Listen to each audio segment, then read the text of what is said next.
Golden Radio Hour.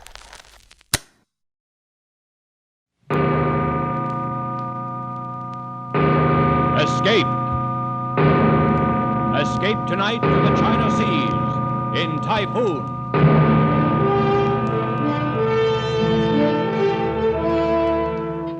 The Columbia Broadcasting System and its affiliated stations presents Escape, a new series of programs of which this, the fourth, is Typhoon by Joseph Conrad, produced and directed by William N. Robeson.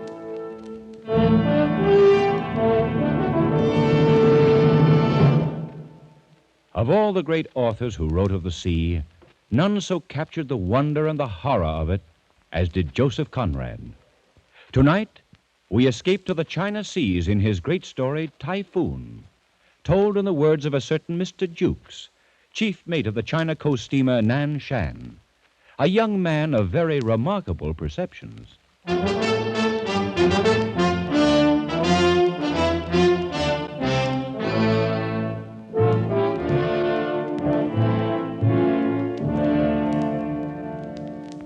I've been sailing the China Sea long enough to see some strange and terrible things, but nothing as bad as that was.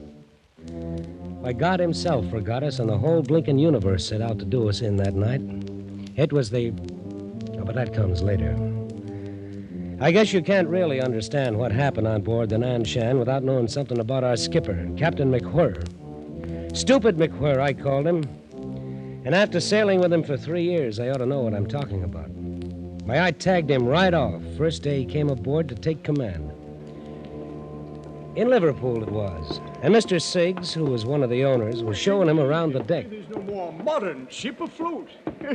I might say again that you've come to us very highly recommended, Captain McWhirr. We've a great deal of confidence in you. Thank you, Mr. Siggs. She's a brand new ship and a good ship. There's no reason why you shouldn't continue in command of her as long as you like. Well, that's fine. She'll be the smartest thing afloat in the China trade.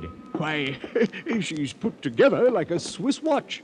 Precision built from stem to stern. Wait, just a minute, Mr. Siggs. What is it? That lock. Lock? What lock? Here, on the cabin door. What about it? You'll notice how it's been set in the frame, somewhat cocked at an angle. The ship starts rolling a bit, and the first thing you know, it snaps open and leaves the door swinging. It really should be fixed, Mr. Siggs.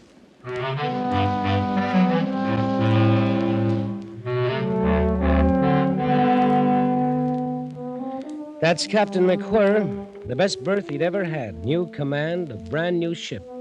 When instead of pinching himself to see if he's awake, he complains about a lock on the cabin door. Yes, see what I mean? Captain McWhirr, I see what you mean. I'll have it attended to right away. I think you'll do all right. Thank you, Mr. Siggs.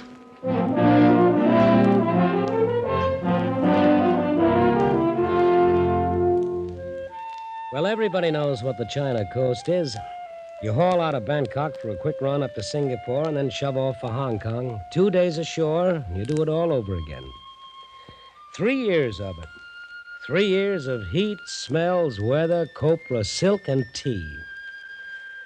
Along in there somewhere, the owners decided to transfer the ship's registry to the Siamese flag. Don't ask me why. They just did, that's all. Anyway, I can tell you I didn't like it.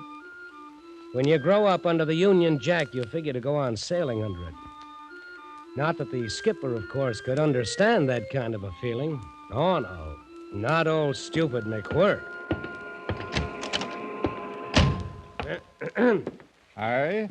What is that, Mr. Jukes? They just sent the new flag out from shore, sir. Here it is. Oh, fine, fine. Unroll it. Let's have a look. Ah, yes. In my opinion, sir, it's a queer kind of flag for a man to sail under. Oh, and what's the matter with it? Well, it just looks queer to me, that's all. Well, now, let's see. A white elephant on a red field. Oh, just a minute. I'll look it up in the book. Here we are. Siam. White elephant on a field of bright red. Length exactly twice the breadth. So. Oh, there's nothing wrong with this flag, Mr. Jukes. Oh, isn't there? Not a thing. I hardly thought there could be. After all, these people ought to know how to make their own flag. It stands to reason. Does it now? You must have it confused with some other flag, Mr. Jukes. Well, all I can say is... Of course, you'll have to take care the seamen don't hoist the elephant upside down. That is, before they're quite used to it. I presume it might be taken for a signal of distress. And in that case, the way I see it, that elephant stands for something like the nature of a Union Jack in the British flag. Oh, you think so? Well, it's like a bloomin' Noah's Ark. That's what it is. Mr. Jukes. I'm sorry, sir. I can't see where the color of a flag could anywise affect the navigation of a ship. All right, sir. I'll instruct the hands. It'd certainly be a most distressful sight to see that elephant hoisted upside down.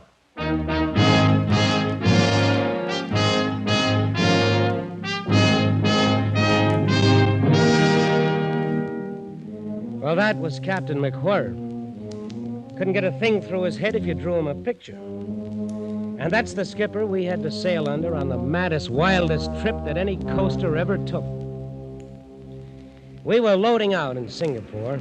Half the cargo had already come aboard. The sun was blazing, and the smoke from our stacks hung over the decks like a blanket. The Nanshan's winches puffed away aft, and cargo chains creaked and clattered across the coamings. I was in the waist supervising the loading when Mr. Rout, the chief engineer, came up. Hey there, Jukes. What's going on down there on the dock? Looks like a bloomin' army. Oh, I don't know, Mr. Rout. Must be a mob of coolies on the move. Here comes the captain. Could be some of his doing. Mr. Jukes. Aye, sir. Keep the forward tween deck clear of cargo. There'll be 200 coolies coming aboard, and we'll plan to bank them down there. Good Lord, where are they bound? Fu Chao. We'll have to put in there this trip. Yeah, but we're not fixed to handle passengers, sir. Oh, they'll bring supplies aboard with them. Every man's got a camphor wood chest, so you'll have to nail deck battens down there to keep them from sliding. Yes, sir. I'll see to it. They've all been working on a plantation north somewhere. 2-year contract. They're dying to get home. It wouldn't have been quite right to turn them down. You may as well start them coming aboard, Mr. Jukes. All right, sir. Ollie number one, boy, Ollie same. Listen, you savvy, huh? Ollie fellow, catch him here. Top side, catch him step, step. Bottom side, Ollie time, chop, chop. Single file now. One fellow, one time, all the time.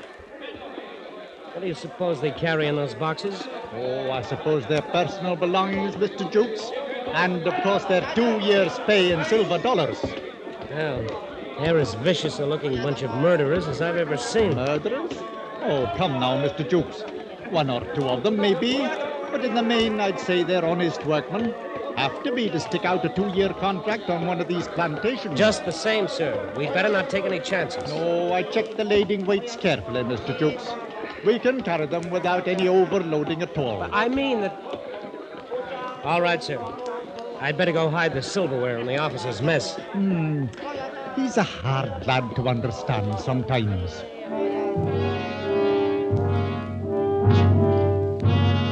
I could say I had a premonition right then, and I wouldn't be lying. Anyway, that's how it started. At the hottest time of the year, 200 half-civilized coolies aboard, a captain with no more imagination than you could stick in your ear, we steamed out from Singapore and laid a course for the port of Fu Chao.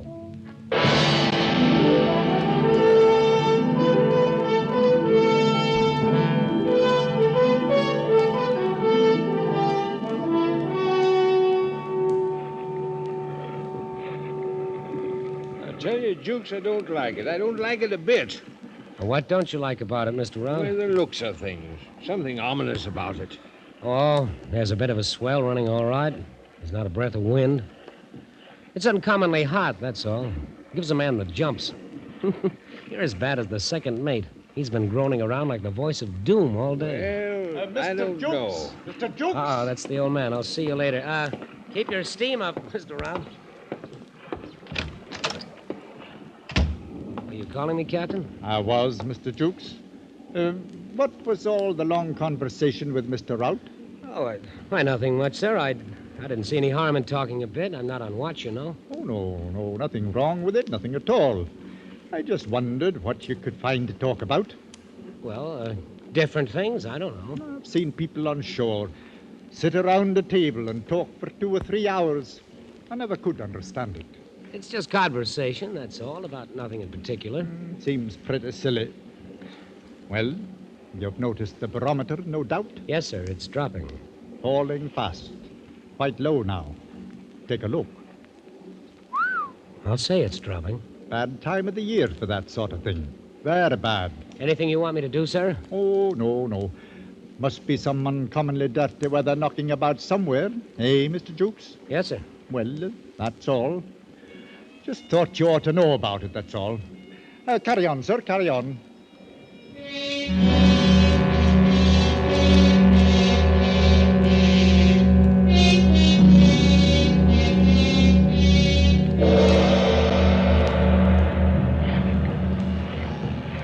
Whoa, there's a heavy one, all right, mate. Them coolies must be having a time of it down below. Lucky for them, the old girl rolls easier than any ship I've ever seen. You just wait.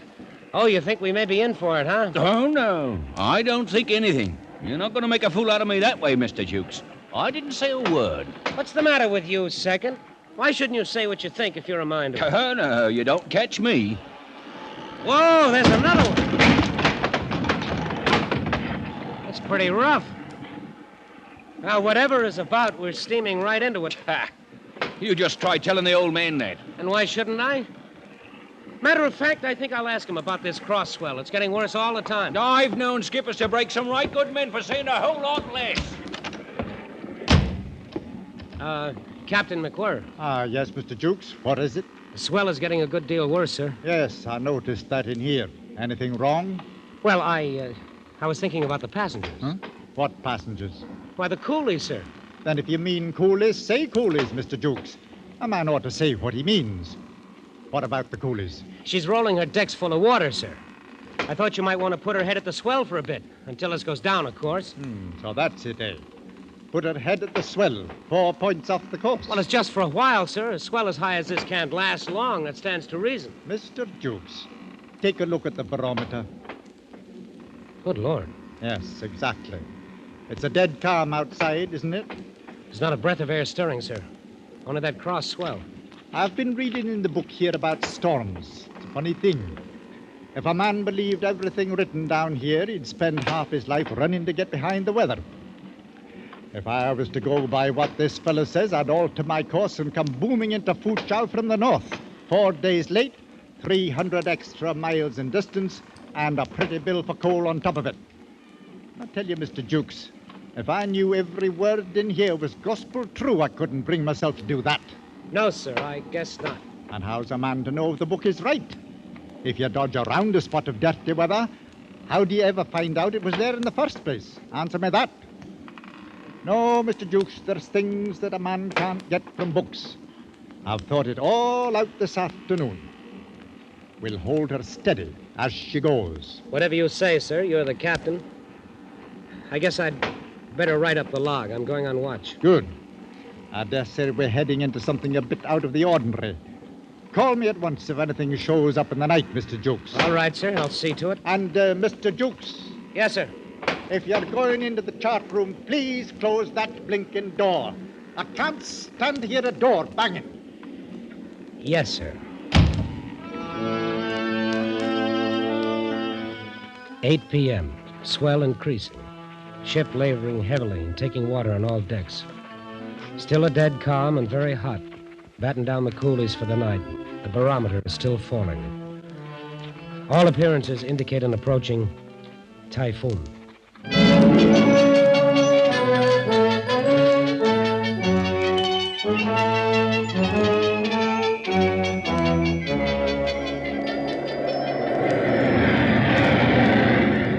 All right, Hackett, hold her steady as she goes. That's all we can do. Aye, sir.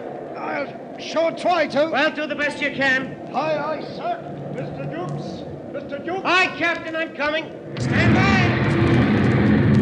Over here, Mr. Jukes. Starboard bridge rail. Right, sir. Coming over. Mr. Jukes, why didn't you call me? Oh, there was no warning, sir. It is all of a sudden about 5 minutes ago. Blasted right out of a dead calm. The book was right in some parts, anyhow. How's it go in the wheelhouse? Hackett is... Look out, sir. Hang on. Oh. What about Hackett? He's on the wheel. Second is putting up shutters. The window glass will go if she starts breaking any higher. Oh, she'll break higher, Mr. Jukes. Much higher. It's a happy thought. You haven't altered her course? No, sir. Heading straight at the wind. Good. Nothing else we can do, Mr. Jukes. Understand? Yes, sir. Some things a man can't find in books. Just keep her at it, that's all.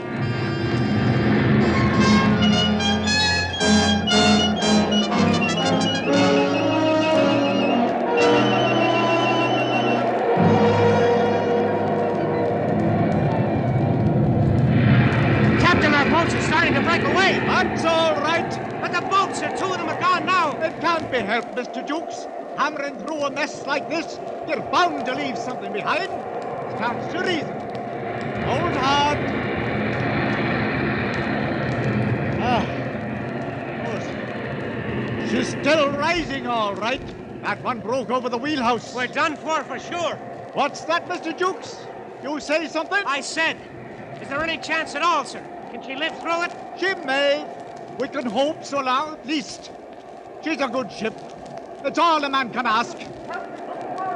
What's that? Somebody yelling? It's below us on the foredeck, sir. Up here, starboard bridge. Man shouldn't be on that deck unless he has to. It's a bit dangerous. You there, sir? Over here. What's the trouble, bosun? In Chinese, sir. Wait, hang on. The Chinese.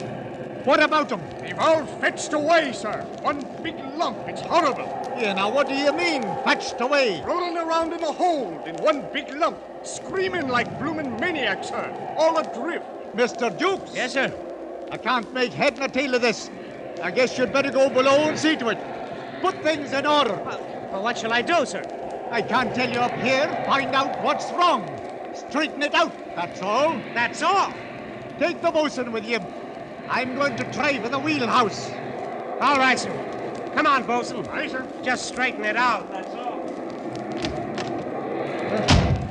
Well, how's the wheel stand, Hackett? As steady as she goes, sir. You realize, of course, we've hit a typhoon. Aye, sir. Sorry I can't give you relief.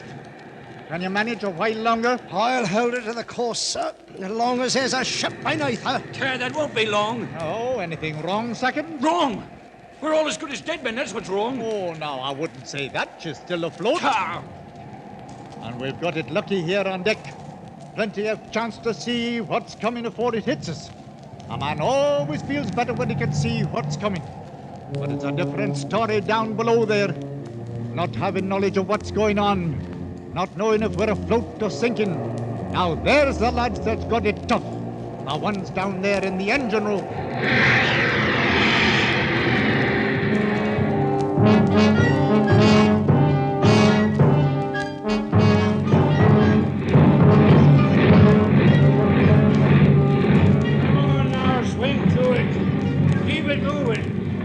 Time now for the steam to drop. Here, ride that throttle, Beale. Can't let her rip her shaft out when she breaks clear of those swells. Hello, Bridge. Hello, Bridge. Confounded, why don't they answer the speaking tube? Can't tell if they're dead or alive up there. Hello. Hello. Yes, Mr. Rout? Captain, how is it on deck? Bad enough. It depends mostly on you. Well, so far so good. We're holding a full head of steam. Good. We'll need it. Don't let me drive her under, sir. Have to take a chance. Can't see 20 feet up here. Got to keep moving enough to steer. I understand, sir. Count on us. Getting smashed about a good deal, but doing fairly well. As long as the wheelhouse stands. Wait, hold on. Hello. Hello. Is that the captain, Mr. Rout? I've got to talk to him right away. Wait a minute, Jukes. Something's happened up there. Hello. Hello, Bridge. You still there, Mr. Rout? Right. Anything wrong, sir? No, not now. The second mate's lost, though. Overboard? Oh, no. Lost his nerve. Awkward circumstance. Had to knock him out, too. Too bad. You hear that, Jukes? Yes, let me talk to him. Captain, Jukes here. The bosun and I just took a look at the 'tween deck. It's them bloomin' boxes, sir. They've all broke loose and smashed to bits. And the coolies are fighting like crazy men for them silver dollars that's rolling around. Fighting? We can't have fighting on board, Mr. Jukes. There are 200 of them, sir. They're all trying to kill each other. I can't have it, Mr. Jukes. Put a stop to it at once, do you You? Put a stop to it how? They're crazy mad. They'll kill anybody that came on that deck. You're second in command, Mr. Jukes. Use your authority. Make it clear to them. We simply can't have fighting. Make it clear to them. Oh, yes, sir. After that, you'd better gather up all the money. I can't have it lying about on the deck. Get the bosun to help you. Wait, here it comes. Gee, Arsafat. There's the one that does it. That must have swept the deck from stem to stern. Hello! Hello, Captain McWhirr. You all right up there? Everything's all right, Mr. Rout. All the boats and half the starboard rail carried away. Nothing serious. There's nothing to worry about, Mr. Rout. Carry on. Nothing to worry about. Carry on. You're all right, Captain. As you say, sir. Carry on. Carry on? Hey now. Where you going? Where you going, eh? Where do you think I'm going, you loudmouthed old windbag? Out on that deck to get myself murdered. Nothing serious, Jukes. Nothing to worry about. The whole bloomin' world's falling apart, and I'm out picking up silver dollars. Captain's orders. Come on, bosun. Don't miss any, old Jukes. Carry on, boy. Carry on.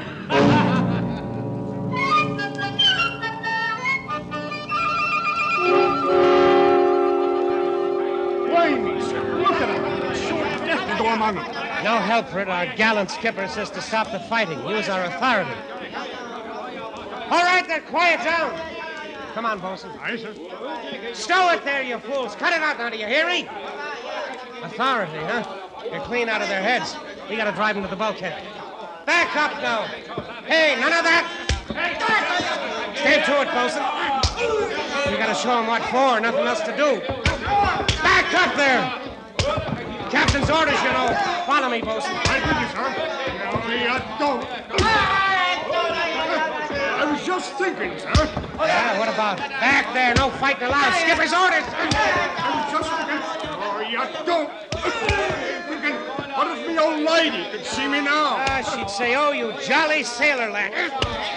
Keep moving there. Jam him up, bosun. Into the bulkhead.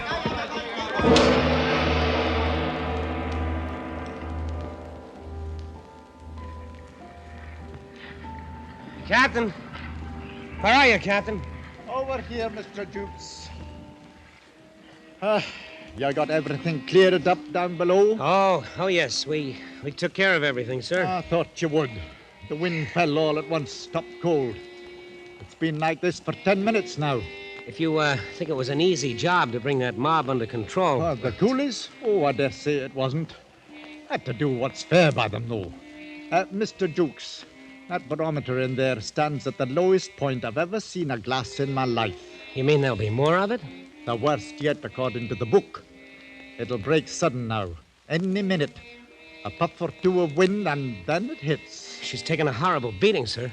She has indeed. And she's in for a worse one. We haven't much chance, have we, sir? She may come through it. She's a good ship. There's the first puff. It'll hit us hard when it comes. You left them pretty safe, did you? The coolies? We strung lifelines, gives them something to hold on to. Good. I'd like to give them all the chance we can, whatever happens. Oh, they'll be all right, sir. I broke out rifles for 8 of the crew, put them to guarding all the companionways leading off the 'tween deck. You armed the crew, Mr. Jukes? Oh, sure. We won't have any trouble with them now, sir. Mr. Jukes, please have those rifles returned to the magazines at once. What? There'll be work for every man aboard in a few minutes. I can't spare seamen to stand around and hold rifles when it isn't necessary. Isn't necessary? Don't you realize those savages will think we stole their money? But they'll tear us to bits if they ever get out of that deck. Oh, I think they'll understand we're dealing fair by them. Collect the rifles, Mr. Jukes. Captain, it's suicide. The best thing we can do is turn the whole mess over to the authorities in Fu Chao. If we ever get there. Well, I don't know. I figure that when anything happens on shipboard, it's up to me to settle it on shipboard. Part of the duties of commanding a vessel, Mr. Jukes. I've no doubt I'll be able to reach an understanding with these men later. Understanding? You ought to seen him a while ago when me and the bosun was down there. Lost their heads a bit, I guess. No wonder at that when... Here she comes. Pick up those rifles, Mr. Jukes, and something else. Yes, Captain. If anything happens to me, you'll be in charge. Only advice, keep her facing it. Best way to get through, facing it. That's enough for any man. All right, Captain, I'll remember. And one thing more, Mr. Jukes. Yes, sir. something that always helps at sea is to keep a cool head. Just keep a cool head, Mr. Jukes. Oh, no, keep a cool head. A stitch in time saves 9 a rolling stone. What in the name of heaven do you do with a man like that?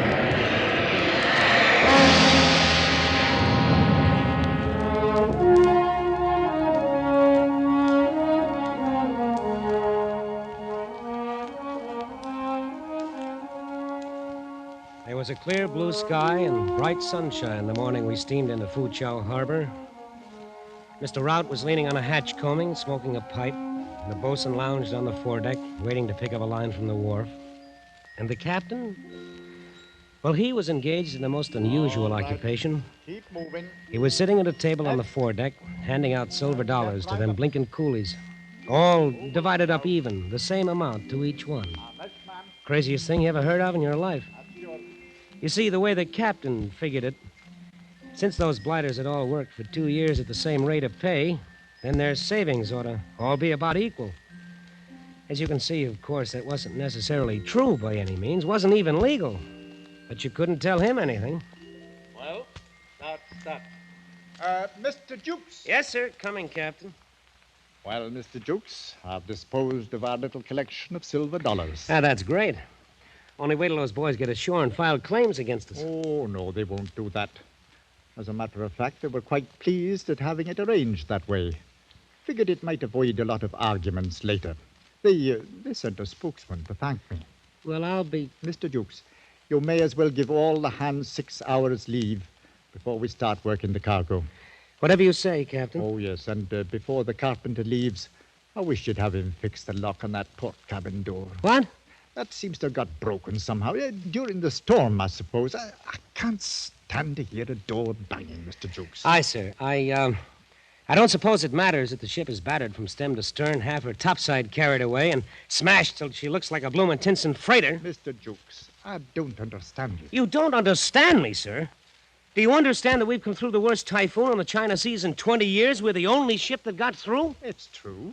I suppose we were a bit lucky. Lucky, sir? With 200 murdering cutthroats running loose aboard and the very heavens doing their worst? We had a job to do, and we did it. That's all, Mr. Jukes. That's the important thing. Yes, sir. That's all. That's all, he says.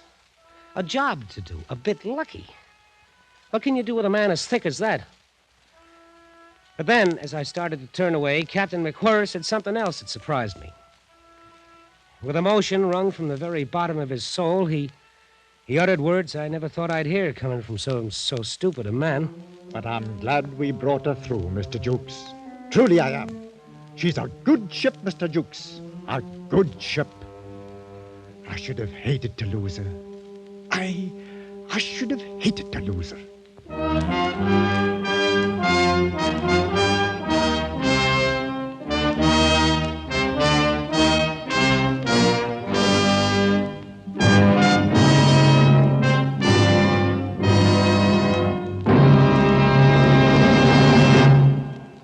Typhoon by Joseph Conrad was adapted for radio by Les Crutchfield and produced and directed by William N. Robeson, with Frank Lovejoy as Jukes, Raymond Lawrence as Captain McWhirr, and Cy Kendall as Rout the engineer. The special musical score was conceived and conducted by Cy Feuer.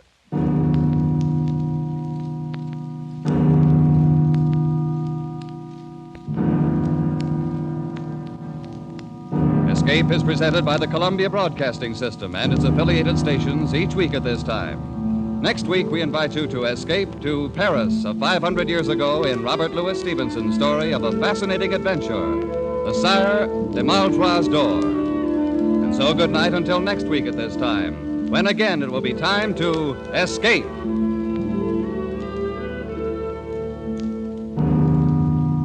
This is CBS, the Columbia Broadcasting System.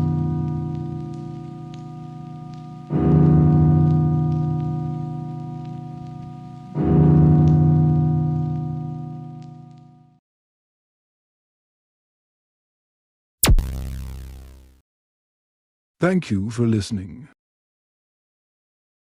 Please like and subscribe.